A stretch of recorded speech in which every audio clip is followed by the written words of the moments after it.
to use your expertise on Libya to help me unpack Islamism over there.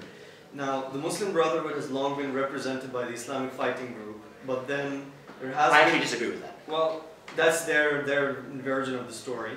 The Islamic Fighting Group has attracted many other people and has been supplemented by a plethora of other Islamist groups, some of them more Brotherhood style and most of them Salafis and Jihadis. Now, it has become very confusing for anyone to kind of figure out where exactly is the Muslim Brotherhood in Libya right now because of the conflation of all these different groups. And I was hoping that you would help me figure it out. That's a very important question. I have to say no one has figured this out yet, not even in my view the Islamist groups themselves. But I have to make a confession, which is that I presented an overly simplified version of affairs, particularly as it comes to the nature of Islamism in Libya. This is because this is a general audience talk. Roughly put, I identify 4 kinds of Islamists in Libya. Let's progress from the most moderate and pragmatic to the least. The most pragmatic is the Muslim Brotherhood.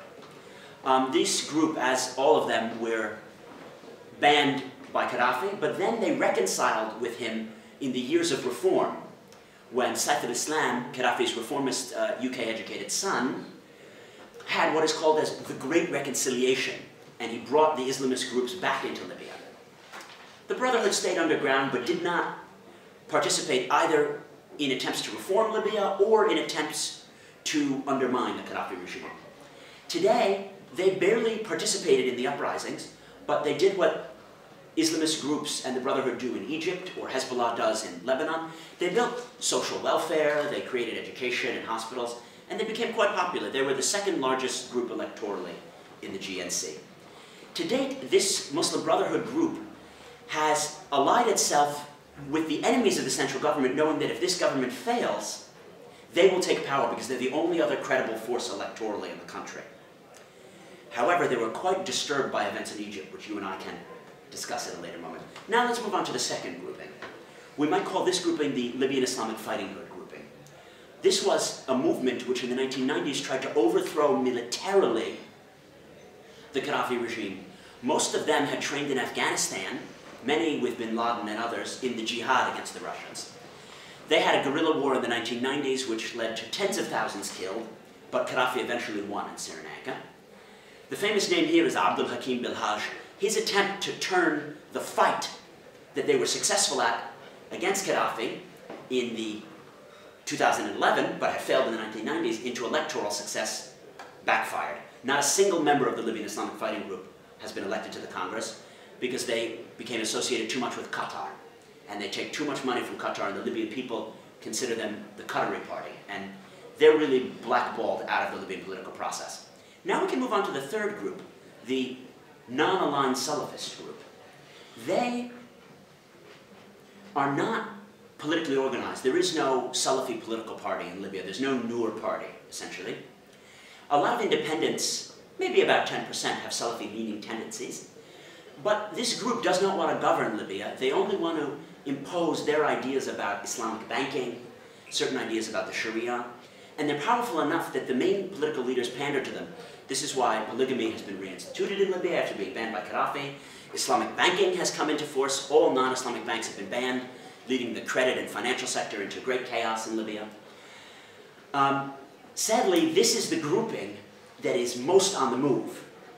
Now we'll get to the 4th grouping, which my friend likes to call the freelance jihadists. Maybe you've heard of him, Noman Ben Othman. He calls them freelance jihadists, and we read about them in my book. This is the grouping represented by Ansar Sharia, who killed my friend, Ambassador Chris Stevens, on September 11th, 2012 in Benghazi. What are these guys doing? They're not many in number. Let's say only 1 in 1,000 of the Libyan people support them. They are trafficking arms from Mali. They're bringing in jihadis from the rest of the world. They're turning Libya into what you might call a Yemen on the Mediterranean when it comes to the amount of training camps and arms. I hope that that gives a broader picture of the Islamist spectrum. You and I can certainly talk about in private how the struggle to control the Islamist movement and maybe take control of the country post-Zidane is playing out. I'll conclude by saying that the constitutional process is where the proof is going to be in the pudding. Because if the Islamists have their way, you're going to have a constitution where Sharia is not a source of law, but the source of law, and the debate will then be structured around the Islamists' playing field from here on forward. David. Yeah. You've spoken about the different Islamic trends there in the sectors. Presumably money itself will help to resolve one way or the other what happens. For example, this guy who said he's younger than you that would like to sell $1 billion worth of oil a week. Yeah. If he manages that, will that not radically change the balance of de facto power? Yes, but only to the negative. It's pretty dangerous when militias have the ability to access tens of billions of dollars. Many of the militias in Libya already access in the single digits of billions of dollars, and that's how they're able to disrupt the country so much. Militias can't build coherent infrastructure. A militia can't run an airport. The way that money has been used to pervert the situation, I think, by the way, Libya would be in a much better situation if there was no oil in the country. Because the central government had this moronic idea that the way to get the militias to support it was to subsidize and co-opt them. It bribed them even before the militias demanded it. And there are multiple kinds of bribes. There's direct transfer payments, then there's subsidies. And what has happened is that salaries were fixed in Libya for many years, from about the 1980s to 2000 and something or other. And the average Libyan state functionary didn't get much money. To be very popular, the Libyan government, which has taken over after Gaddafi, said, why don't I just triple the salaries on all officials, and anyone who fought in the war can get even 5 times that as their salary. Well, all of a sudden, people who didn't fight in the war said, I was a great revolutionary, look, here's my M16. And it's estimated that 20,000 true revolutionaries fought against Gaddafi. Over 120,000 have registered with the Warriors Affairs Committee to collect their militia benefits. This has not only perverted the Libyan economy, but makes the militias only stronger, because they get paid off, and they use that payoff to collect more arms and to further extort the Libyan government. The greatest irony on this question is that, according to those who are really in the know, for example, Fred Wihry, there are more militias in operation now than during the struggle against Gaddafi. So more militias have formed now that there is no one to fight against, because they engage in these struggles to get more subsidies and to do what's called state capture. It's the perverse situation where each group wants so much bigger piece of the pie that it doesn't realize we'll have more pie for everyone if we could just share.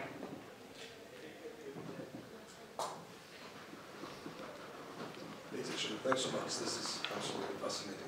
I was wondering, how would you rate the external actors' contribution to what they perceive as an effort to stabilize, and perhaps the European Union a bit more, which we know that it tends to fund towards stabilization, but the funding doesn't always achieve what they intend. And I know that there is a mission on the ground as well. It's quite modest. It's trying to do what you said before, reform the security sector, but it sounds like this needs a lot of reforming. And who is the security sector now, the militias or the central government's capacities? This is a very important and great question. I was just in Whitehall 2 weeks ago trying to address some policymakers about this question.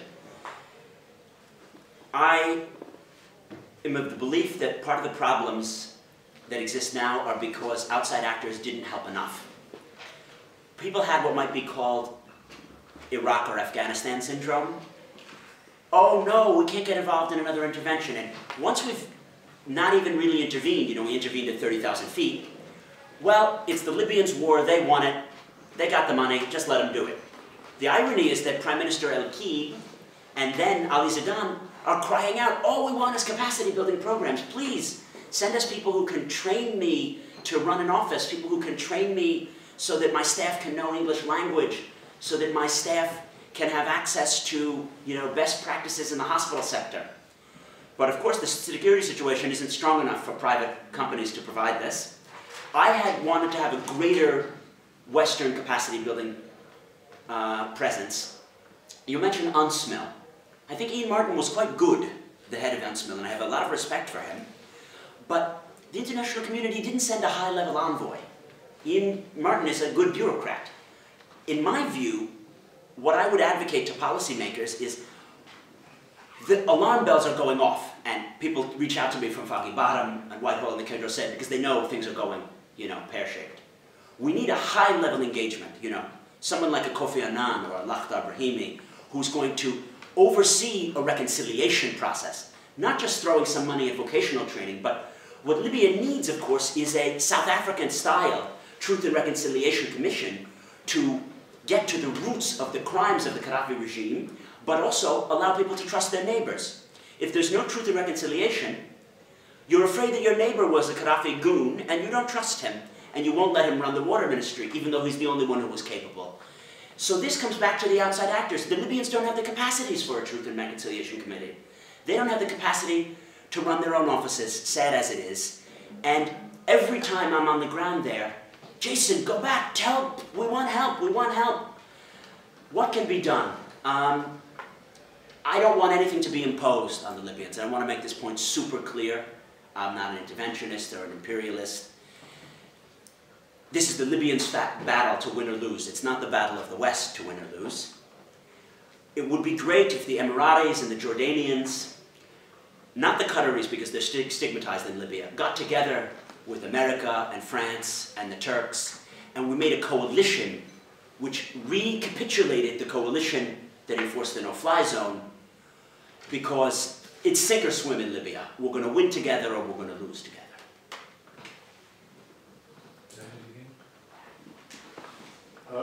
Thank you. You mentioned teaching people to speak English. In the early 70s, Gaddafi suddenly announced that every Libyan had the right to learn English. I think you're mistaken, I'm sorry. In the late 70s, he banned not only English, but the presenting of things on signs. No, I'm not mistaken because I was there. In the early 70s, he said everyone has the right to learn English, and the oil companies put their heads in their hands and they said, in addition to all our other problems, we've got to have English language teachers in schools and things, and they built them. And I was there. It may have changed in the late 70s. I didn't know that, so that's the answer to my question. Whatever that process was, it stopped. Very quickly. I mean, it might have only been for such a brief period of time that it doesn't show up in the literature. It doesn't show in the literature. I've never heard, and ironically, I was one of the few people who study Gaddafian ideology very seriously. I've never heard his pronouncement that everyone has the right to learn English. You know the period of the committees where... Oh, the period of the committees is pretty much a whole Gaddafian rule. Ligiani, Ficoni, Makani. One of the great deficits... That answers the question.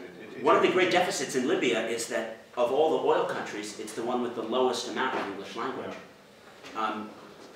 All other oil countries have had the ability to, bring in the best teachers or have the people study abroad. Gaddafi, I guess, later than the period that you're discussing, turned very much against the English language because he thought it would allow people to access ideologies that would undermine his legitimacy. But thanks for helping me know that. In light of the ungovernability of Libya now and the vociferousness of the tribal situation, the complexity of all the different interests they're finding, do you think that that's now justifies retrospectively the Western government's policy towards Libya in terms of containment and propping up Gaddafi and saying, well, actually, this is the best of bad lots, and that really they should have been, as they were, supporting that, and that set of policies was really quite a good one. This is a tough and complicated question because it deals with a hypersensitive topic and also a counterfactual. I want to say very clearly that I think the backing of the no-fly zone and resolution 1973 was the right idea, because it would be impossible once the uprising started and the Arab Spring momentum had happened for Gaddafi to go back to the détente period of 2003 to 2010 where we had a limited engagement and détente with him. Once the uprisings had started, he was either going to go neo-rogue, entirely crush the uprisings and have a massacre in Benghazi, and then export terror and things like this to Africa as he did throughout the 1980s, or he would lose control of the country. So, now to go back and address the policy of 2003 to 2010, I think that Cameron, and perversely enough, even George Bush had the right idea about Libya in this period. The only example of a leader who has voluntarily given up his WMD program is Gaddafi. And it was the engagement, the ability to say to the Libyans, if you pay off the families of the Lockerbie bombing, we will give you a re-entry into the international system, and there'll be foreign direct investment, there'll be increased oil production, you can have your guys come to foreign conferences and study abroad, all the things that we prevented you from doing in the 1990s. And that was so successful, in my view, that Libyans acquired things like the internet and enough exposure to trends going on in the world that there were these uprisings. I wrote a review of a colleague of mine, Ethan Chorin's book, who he asserts it was a mistake. We never should have done what is horribly called in the British media Blair's deal in the desert, in that it was horrible and it was Blair seeking, you know, his own kickbacks, and that's why he worked with Gaddafi. I don't see it that way. I think it was the right idea to engage with the Gaddafi regime, and I think it's still the right idea to engage there. And this is the same reason that I'm a believer in negotiations with Iran. I think that we have to engage with all of these different elements. I hope that, does that answer your question, or do I need to drill down more? Can I ask about Qatar? Where is the chicken and the egg with Qatar and the Islamic fighting groups? You said at one point that the Islamic fighting groups were discredited because they'd done a deal with Qatar, but then you said also later on that Qatar were discredited. Both. So where did it, Okay. where's cause and effect? Well, this is fascinating. You could write 7 books just about the role of the Qataris in Libya, and a whole library about the role of the Qataris in the Arab Spring. It's very difficult for people who don't study the Middle East to understand how could a country with only 250,000 citizens become the major superpower in determining the course of events in the Arab Spring, more important than, say, America. This is because Qatar, in addition to having the highest per capita GNP in the world, has literally billions to slosh around in foreign policy, and has, until the change of the king, I don't know if you followed that there is a new emir in Qatar over the last year,